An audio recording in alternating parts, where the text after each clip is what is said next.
Hello दोस्तों, नमस्कार। SMKC channel में मैं आप सभी लोगों का दिल से बहुत बहुत स्वागत करता हूं। अगर आपने पहली बार विजिट किया है ज़रूर चैनल को सब्सक्राइब कर लेना, साथ में बेल आइकन को हिट करके ऑल ज़रूर सेलेक्ट कर लेना। उसी के साथ साथ फ्री स्टॉक मार्केट क्लासेस इस चैनल को भी चाहो तो सब्सक्राइब कर सकते हो। यहाँ पे भी बेल आइकन को हिट करके ऑल ज़रूर सेलेक्ट करके रख लेना। इस चैनल का लिंक आपको ऊपर आई बटन पे या फिर नीचे डिस्क्रिप्शन बॉक्स में मिल जाएगा। उसी के साथ साथ आज के दिन के पहले 3 कीमती वीडियोज़ ज़रूर इनको देख लेना। सभी वीडियो के लिंक नीचे डिस्क्रिप्शन बॉक्स में मिल जाएंगे। सो चलिए दोस्तों, फिलहाल इस वीडियो को स्टार्ट कर लेते हैं। सो दोस्तों, अभी हम लोग आ चुके हैं बिल्कुल हमारे नॉर्मल स्क्रीन के ऊपर। देखा गया तो ज़्यादा स्टॉक्स कवर नहीं करने वाले हूँ यहाँ पे 3 से 4, बट येस बहुत ही डिटेलिंग की ज़रूरत है। कुछ इंपॉर्टेंट पॉइंट्स एंड बहुत ही इंपॉर्टेंट कुछ लेसन्स भी आप लोगों को मिलने वाले हैं।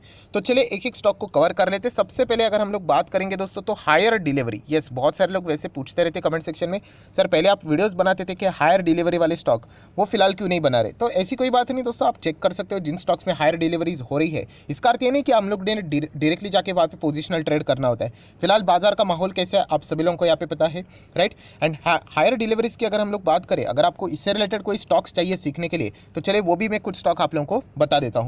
मैं अगेन कहना चाहूँगा, मेरा कोई ये रिकमेंडेशन नहीं कि आप पीटी करो इंट्राडे करो करके, बट कौन से स्टॉक्स में हायर डिलीवरीज फिलहाल चल रहे हैं तो उसमें से पहला स्टॉक है दोस्तों एक्जो नोबेल इंडिया। आप लोगों ने सुना होगा, इस कंपनी का नाम पेंट सेक्टर से बिलोंग करता है। एंड हमेशा जब भी मैं इस कंपनी की बात करता हूँ एक पॉइंट में हमेशा रिपीट करते रहता हूँ एंड हमेशा करूँगा। कौन सा वाला पॉइंट? कि दुनिया में अगर हम लोग टॉप 5 पेंट कंपनीज निकालेंगे दुनिया में, वर्ल्ड में, तो ये कंपनी आ जाती है। बट इंडिया में अगर हम लोग बात करें तो ऐसा नहीं है। तो सर ऐसा कैसे? इंडिया में तो नंबर 1 होना चाहिए। बिल्कुल भी नहीं। वोडाफोन की अगर हम लोग बात करें दुनिया में, हम लोग को वो भी टॉप 5 टॉप 10 में टेलीकॉम देखने को मिल जाती है। इंडिया में हालत देखिए उसका। सो ज़रूरी नहीं है कि जो जियोग्राफिकल जो प्रेजेंस रहता है वो बिजनेस का डिफरेंट हो सकता है कंट्री वाइड।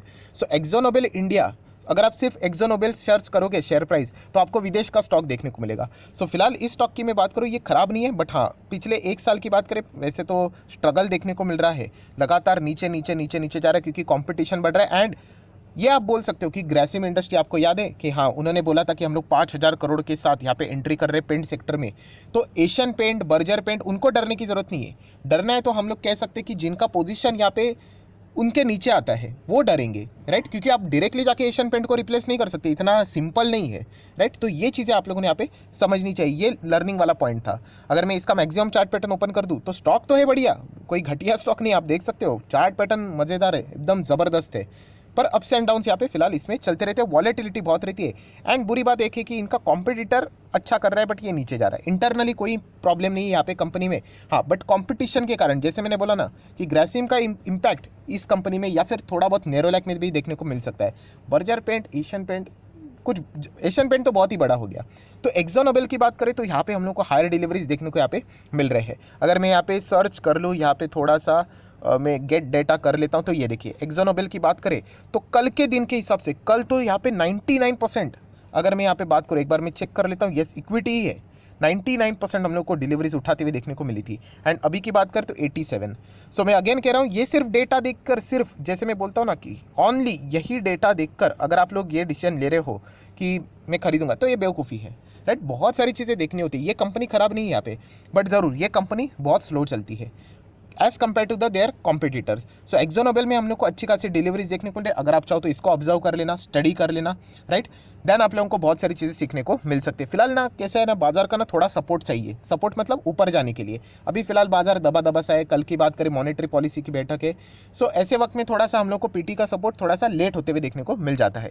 अगर आप लोगों को और एक हायर लेवल डिलीवरी वाला स्टॉक चाहिए तो बजाज होल्डिंग है, Bajaj holding and investment, right. ये भी कंपनी आप देखोगे तो आज के दिन शायद से 90+ था। यहाँ पे आप चेक कर सकते हैं। ये देखिए 7 जून अगर मैं दिखा दूँ तो ये देखिए 93% की डिलीवरीज देखने को मिल रही है। सो बहुत ही ज़बरदस्त डिलीवरीज है, राइट, हम लोग कह सकते हैं। पर जैसे मैंने आप लोगों को बताया कि बजाज होल्डिंग का नेचर क्या है, नेचर आपको पता है, भयंकर स्लो चलता है।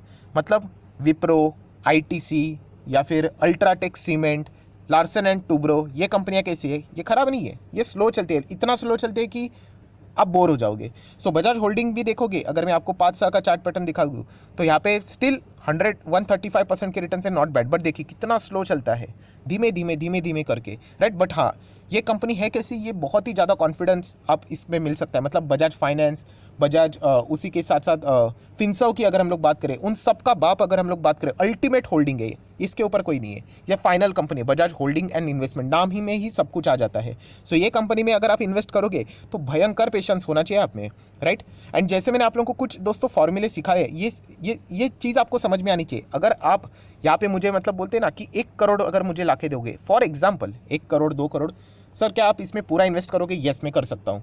इसका अर्थ ये नहीं कि मेरा 1 करोड़ फटाफट 100 करोड़ हो जाएगा, बिल्कुल भी नहीं। मेरा 1 करोड़ 5 साल में भी डबल हो गया, काफ़ी है ना 2 करोड़। समझने का मकसद समझो कि मैं यहाँ पे क्या बताने की कोशिश कर रहा हूँ कि ये कंपनी इतनी फंडामेंटली स्ट्रांग है कि मुझे पता है ये डूबेगा नहीं, राइट। बजाज, अगर बजाज ग्रुप को क्या हो गया तो मतलब इंडिया की भी बैंड बच जाएगी, आप ऐसा भी बोल सकते हैं, इतना प्रोमिनेंट ग्रुप है। सो आप देख सकते हैं मैक्सिमम चार्ट पैटर्न इसका ये देखिए, आपको ऊपर ही जाते हुए देखने को मिलेगा। सो ये चीज़ हम लोग को देखने को मिलती है, राइट। अगर आप मुझे बोलोगे सर 1 करोड़ किसी माइक्रो कैप कंपनी में, स्मॉल कैप में लगा दो, तो मैं बोलूँगा ऐसा बिल्कुल भी नहीं करूँगा।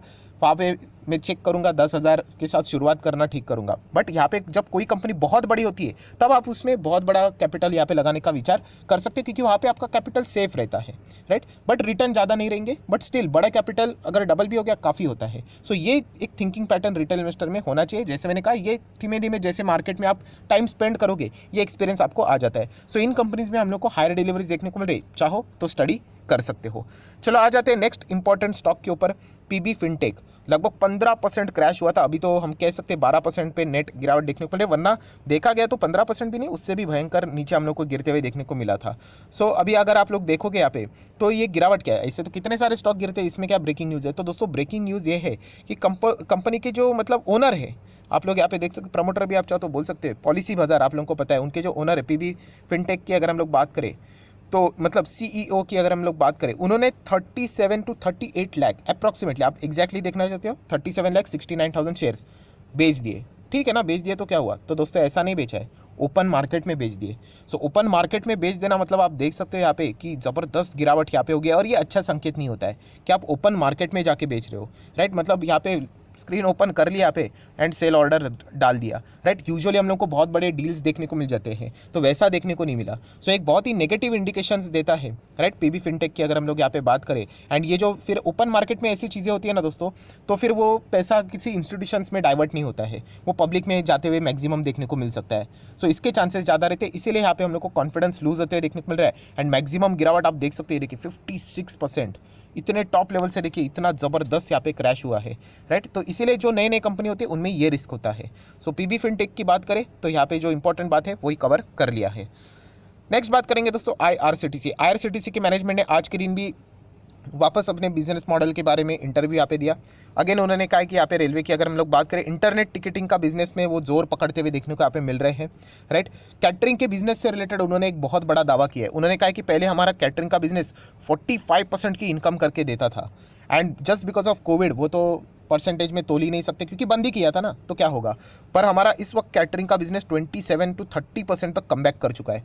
एंड हम लोग ये दावा कर रहे हैं जिस तरीके से ईट कैटरिंग का बिजनेस चल रहा है, हम 45% को भी बीट कर देंगे। मतलब आईआरसीटीसी जिस तरीके से पहले कमाई करती थी कैटरिंग के बिजनेस में, हम लोग उसके भी परे निकल जाएंगे। ये एक बहुत बड़ा दावा आईआरसीटीसी के जो सीएमडी है उन्होंने यहाँ पे किया है। देन अगर हम लोग यहाँ पे बात करें दोस्तों, तो उन्होंने इंटरनेट टिकटिंग का भी बिजनेस बताया कि बहुत सॉलिड तरीके से ग्रो होगा। ये भी उन्होंने बताया 120 दिन का एडवांस बुकिंग यहाँ पे चल रहा है। प्लस उन्होंने बहुत सारे रेलवेज़ के एक्स्ट्रा ट्रेनें यहाँ पे उन्होंने स्टार्ट की हैं, राइट। सो इस सभी चीज़ों की अगर हम लोग बात करें, एंड कोई भी यहाँ पे अभी ऐसा रिस्ट्रिक्शन वाला ट्रेन नहीं है। पहले ऐसे बहुत सारे रिस्ट्रिक्शन थे, तो वैसा कुछ भी नहीं, सब कुछ जितने भी ट्रेनें थी पहले सब कुछ ओपन यहाँ पे हो चुकी है। सो डेफिनेटली आने वाले समय में आईआरसीटीसी हम लोग को और भी बेहतर करते हुए देखने को यहाँ पे मिल सकता है। प्लस यहाँ पे मैनेजमेंट को एक सवाल पूछा गया कि क्या आप यहाँ पे लगेज का चार्जेस लोगे? लगेज मतलब एक लिमिट तक रहेगा लगेज तो समझ आता है, पर कुछ लोग बहुत ही ज़्यादा लगेज लेके आते हैं, एक्सेसिव लगेज, तो उसके लिए क्या आईआरसीटीसी चार्ज करेगा? तो मैनेजमेंट ने फिलहाल तो कहा है कि वो मेरे कंट्रोल में तो नहीं है, राइट, बट इसके बारे में विचार तो चल रहा है।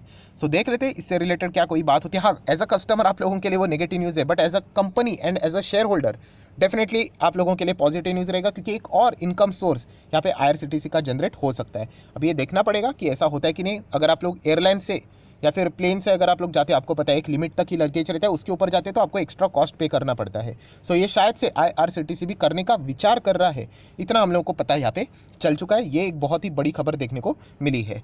नेक्स्ट अगर हम लोग यहाँ पे बात करेंगे दोस्तों, आखिरी स्टॉक जो कि बहुत सारे लोग पूछ रहे सर गायब हो गया करके, बिरला टायर आज 6 जून की अगर हम लोग बात करें, 7 जून है आज, एंड यहाँ पे कोई भी हम लोग को ट्रेड करते हुए देखने को मिल रहा है, डेटा नहीं मिल रहा है। तो दोस्तों मैं ऑलरेडी इससे रिलेटेड वीडियो बना चुका हूँ कि NCLT में यहाँ पे ये ऑलरेडी ड्रैग हो चुका है, राइट। SRF ने केस किया था, एंड यहाँ पे जो NCLT रहती है IBC के अंदर, यहाँ पे उन्होंने ये केस फाइल किया था, एंड उनका केस एक्सेप्ट भी हुआ था, राइट। उन्होंने समवेयर अराउंड 15 करोड़ का कुछ तो माल यहाँ पे ऑपरेशनल क्रेडिटर थे, सो उन्होंने माल बेचा था एंड उन्होंने पेमेंट नहीं किया था, तो उन्होंने ड्रैग किया था एंड कोर्ट में ये केस एक्सेप्ट भी हुआ था। सो ऐसे कंपनी में जाने का कोई मतलब ही नहीं बनता है कि जहाँ पे केस चल रहा है एंड वो अपनी सर्वाइवल के लिए फाइट कर रहा है। ऐसा भी नहीं कि मतलब नॉर्मल केस है, जैसे कि रिलायंस भी कोई ना कोई केस में फाइटिंग दे ही रहा है, बट इस कंपनी का केस और उस कंपनी के केस में फ़र्क है।